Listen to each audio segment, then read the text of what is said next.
来唔切嘅后悔。阿公70万嘅读到博士毕业，得到博士学位过后，唔管怎样嘅前头路，总系无乜嘅顺序。就算佢讲大学里，太医嘅要求，本未前无头家很勇气。有一摆，佢有本人骑车咧。佢举起勇气问对方做乜嘅唔勇气，原来系因为阿公求学通勤期间，有几下摆走票本查账作到嘅记录。阿公后事讲，这系佢无带到钱，我不讲怎案呢？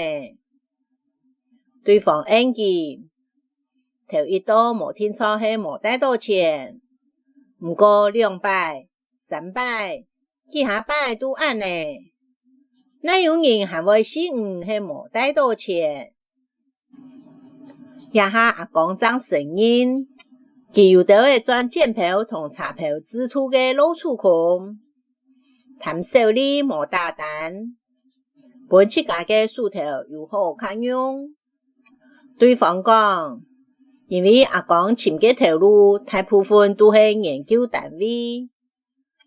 主创嘅就是个人嘅品德，公司冇可能出大钱来放员工，就像冇人会变化收入嘅来救老处样诶。第二延期度嘅公司，大部分都系亚种嘅观念，故所佢暂会前无头路。也下阿公最近睇得乜嘅按到蛮嚟个人，蛮唔过田。